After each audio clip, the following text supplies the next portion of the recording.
हे सुंदर हे अगवचन सुनावै। इस प्रकार से बड़ी मीठी मीठी गालियां सुना सुना करके बारातियों को मधुर भोजन पवाया गया। अब भोले बाबा का विवाह बड़ी ही शास्त्र विधि से, वेदी वेद विधान समारी, सुभग सुमंगल गावहि नारी। मंगल गीत देवियों ने गाए और दिव्य सिंहासन विवाह मंडप में आया। भोलेनाथ बड़े ही सुंदर स्वरूप से उस आसन पर आकर सिंहासन पर विराजमान हुए। माता पार्वती जी, जिनका दिव्य अनुपम अपूर्व सौंदर्य है, जगदम्बिका जान भव भामा, सुरन मन ही मन कीन प्रणामा। बधू के वेश में पार्वती जी पधारी हैं, परंतु जानते हैं देवता ये जगदम्बिका हैं, इसलिए सभी देवताओं ने मन ही मन माता के रूप में पार्वती जी के चरणों में प्रणाम किया। सुरन मन ही मन कीन प्रणामा। सुंदरता मर्याद भवानी, जाय न कोटिहु बदन बखानी। सुंदरता की मर्यादा है माता भवानी, इसलिए बड़ी मर्यादा में ही सौंदर्य का वर्णन किया है। जब वैदिक विधि से पूजन प्रारंभ हुआ तो सबसे पहले गणेश जी की पूजा हुई। मुनि अनुशासन गणपति पूज्यउ शंभु भवानी। भोले बाबा और भवानी ने सबसे पहले गणेश जी का पूजन किया विवाह में। तो आश्चर्य होता है, गणेश जी तो इनके बेटा है, तो जब विवाह हो ही रहा है तो ये बेटा कहां से पैदा हो गया भाई? प्रायः लोगों के मन में शंका हो सकती है, इसलिए गोस्वामी जी ने स्पष्ट कर दिया। को सुन संशय करे जनी, सुर अनादि जी जानी। आप लोग संशय मत करना, क्योंकि देवता अनादि होते हैं। हमारे मुख्य रूप से पंचदेव हैं, जिनकी हम पूर्व में चर्चा कर चुके हैं। पंचदेव कौन है? सृष्टिकर्ता ब्रह्मा, ब्रह्मा जी के ही स्थान पर हैं सूर्य भगवान, इनको हिरण्यगर्भ कहते हैं।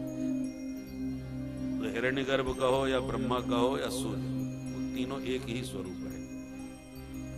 दूसरे पालन करने के लिए श्री हरि विष्णु, और संहार के देवता हैं भगवान शिव, और अनुग्रह के देव है गणेश, और निग्रह की शक्ति है माता दुर्गा। शक्ति, अब शक्ति के जितने उपासक होते हैं वो शाक्त कहलाते हैं। गणपति जी के उपासक जो होते हैं उनको गणपत्य कहते हैं। शिव जी के जो उपासक हैं वो सेव्य कहलाते हैं। विष्णु के जो उपासक हैं वो वैष्णव कहलाते हैं, और सूर्य भगवान के जो उपासक हैं वो शौर्य कहलाते हैं। इसलिए जैसे हाथ तो एक ही है पर उंगलियां 5 हैं, पर 5 उंगलियां एक ही हाथ की हैं। उसी प्रकार तत्व तो एक ही है, और उसी एक तत्व को 5 रूपों में व्यक्त किया गया है। इसलिए मूल रूप में कोई भेद नहीं है, सब अपने आप में परिपूर्ण है। उपासना की पद्धति से भेद है। अब जो शिव भक्त हैं वो शिव जी को ही सब कुछ सर्वसमर्थ सर्वोपरि माने, तो शिव पुराण में उन्हीं को प्रमुखता से निरूपित किया गया है, उन्हीं को प्रधान रूप से वर्णन किया गया है। गणेश पुराण पढ़ोगे तो फिर गणेश जी ही सब कुछ हैं। विष्णु पुराण पढ़ाओगे तो उसमें विष्णु ही सर्वोपरि हैं। देवी पुराण शक्ति पुराण पढ़ो उसमें शक्ति ही सर्वोपरि है। इसलिए आप किसकी उपासना करते हैं उसी को सर्वोपरि सत्ता के रूप में देखें, पर इसका मतलब ये नहीं कि दूसरा कोई कम पड़ गया। सब अपने आप में परिपूर्ण है। तो भोले बाबा के विवाह में गणेश जी का पूजन हो रहा है, इसका मतलब ये नहीं है कि गणेश जी तब थे नहीं। सुर अनादि, इनका कोई आदि नहीं होता, ये अनादि है। सुर अनादि जी अजान, तो गणपति जी तो अनादि हैं, परंतु लीला विग्रह धारण करके वो शिव जी के पुत्र के रूप में प्रकट हो गए। जैसे सृष्टि के आदि में आपने भागवत में सुना कि ब्रह्मा जी की भ्रकुटी से भगवान रुद्र पैदा हुए, तो इसका मतलब ये नहीं कि शिव जी पहले थे ही नहीं, शिव जी तो अनादि हैं, पर सृष्टि क्रम में वैष्णव पुराण के अनुसार ब्रह्मा जी की भ्रकुटी से पैदा हुए हैं। ऐसे गणेश जी शिव जी के पुत्र के रूप में प्रकट हो गए, जबकि गणेश जी अनादि हैं। इसलिए गौरी गणेश का पूजन हमारे भोले बाबा कर रहे हैं। जस विवाह की विधि श्रुति गाई, महामुनिन सो सब करवाए। जैसी शास्त्रोक्त विधि होती है विवाह की, वो विधि विधान पूर्वक सब व्यवस्थित ढंग से संतों ने करवाई। और गहे गिरीश कुश कन्या पानी, और भवहि समर्पी जानी भवानी। हिमालय ने अपनी पुत्री के रूप में पार्वती जी का हाथ भोले बाबा के हाथ में पकड़ा करके कन्या दान किया। पाणी ग्रहण जब कीन महेशा, ही हर से तब सकल सुरेशा। जैसे भोले बाबा ने पानी ग्रहण किया तो देवता सब गदगद हो गए कि अब हमारे संकट कट गए, क्योंकि तारकासुर नाक में दम किए था। इसलिए देवता जल्दी से जल्दी चाहते थे कि कब भोले बाबा का विवाह हो और कब इस तारकासुर का अंत करने वाला पुत्र प्रकट हो। इसलिए जैसे ही भोले बाबा ने देखो, अब तक देवताओं की धड़कन धड़क रही थी कि भगवान जाने कब भूत प्रेतों की बारात है, कब क्या उपद्रव हो जाए, क्योंकि बिगड़ते बात देर नहीं बनती।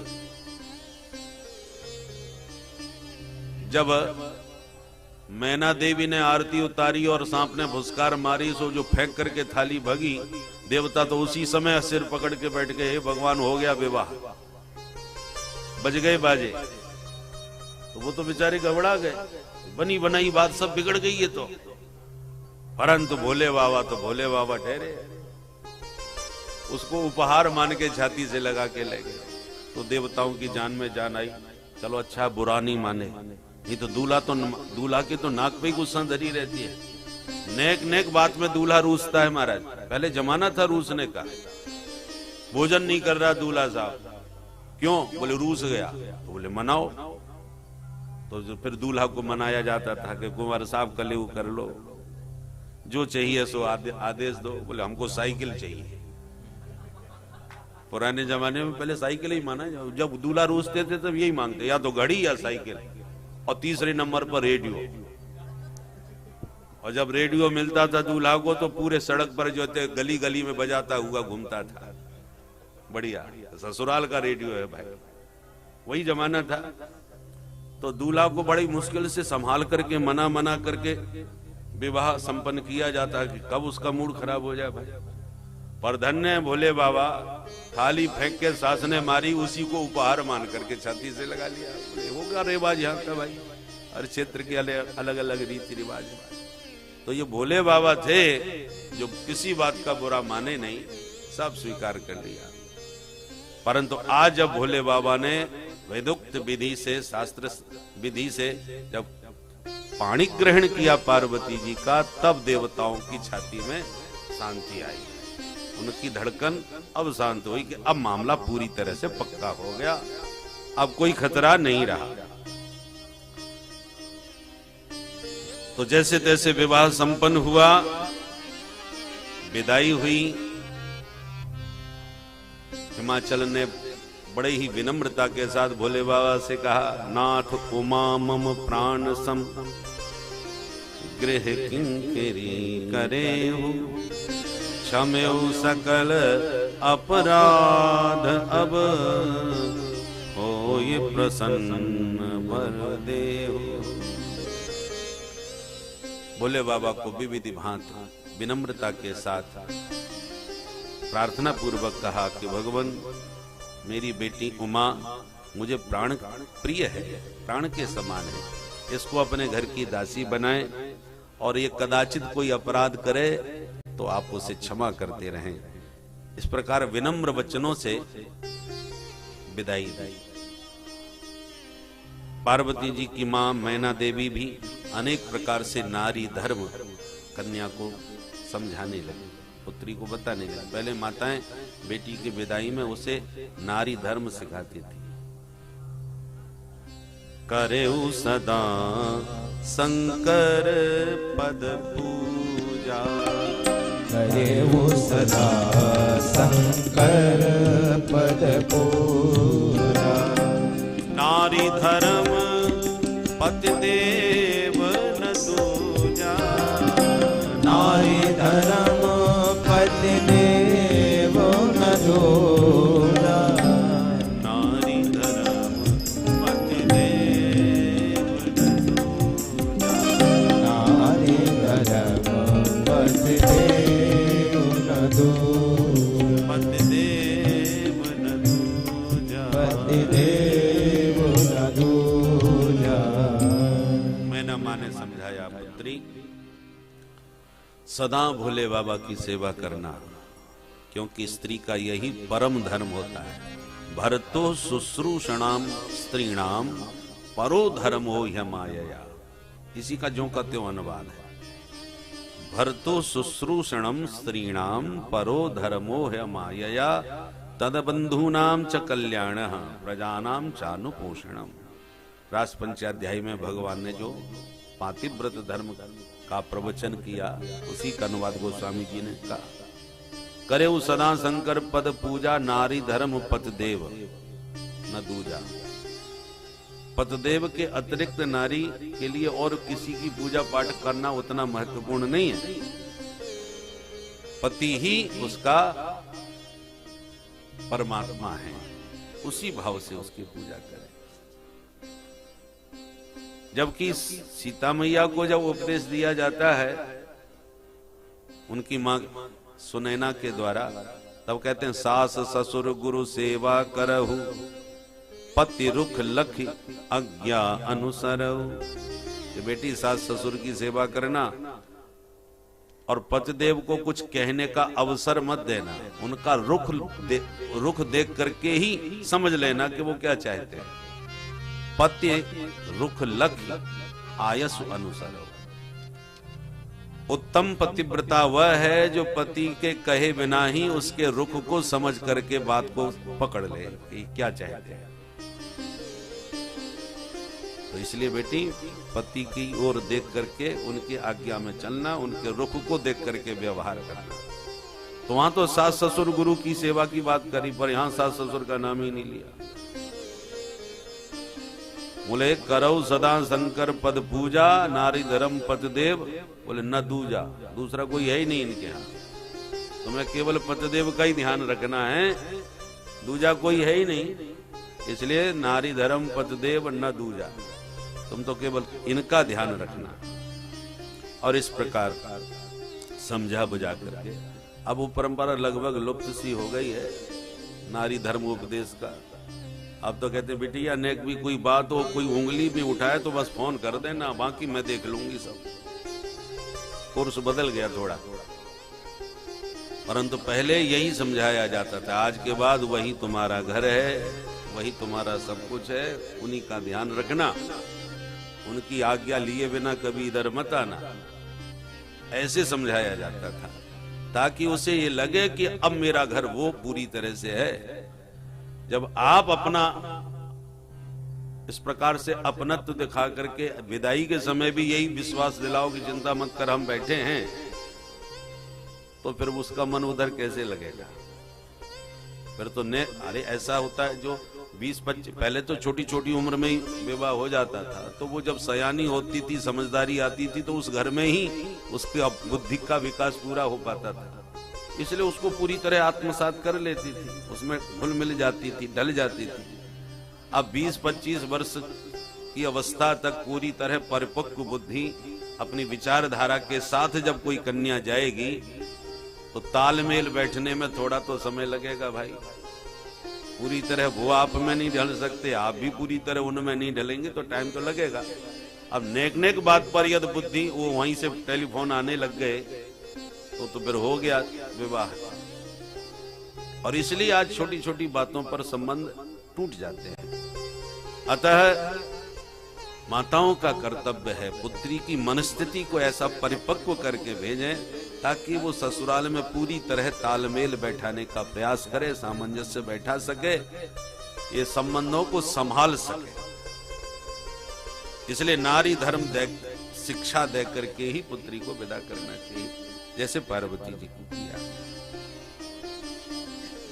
देवता लोग जब ही शंभु कैलाश ही आए, सुर सब निज निज लोक सिधाए।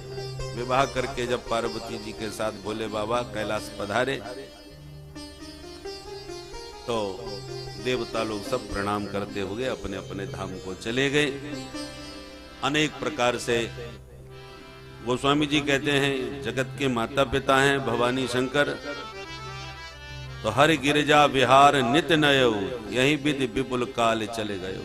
विहार का वर्णन नहीं किया क्योंकि माता पिता के श्रृंगार का पुत्र के द्वारा वर्णन नहीं किया जा सकता, इसलिए संकेत में ही कह दिया। समय पा करके तब जन्म्यो षड्वदन कुमारा, तब जन्म्यो षड्वदन कुमारा। तारक असुर समर जहि मारा, तारक असुर समर जहि मारा। तारक असुर समर जहि मारा, तारक असुर समर जहि मारा। समय पाकर के कार्तिकेय जी का जन्म हुआ, जिन्होंने बहुत छोटी अवस्था में ही सेना का नेतृत्व संभालते हुए सेनापति पद पर विभूषित होकर के बड़ा भयंकर असुर जो तारकासुर था, वो देवताओं के साथ युद्ध मिलकर के युद्ध किया उस असुर से और उसका संहार हो गया। तारकासुर का अंत हुआ और पृथ्वी से बहुत बड़ा आतंक समाप्त हुआ। याज्ञवल्क्य जी ने जब तीर्थराज प्रयाग में यह प्रसंग भरद्वाज मुनि को सुनाया तो भरद्वाज जी सुन सुन के एकदम प्रेम में पुलकित हो गए। उनके प्रेमाश्रु नेत्रों से छलक पड़े। इस स्थिति को देख करके बड़े प्रमुदित हो गए याज्ञवल्क्य जी। चरित सिंधु गिरिजा रमन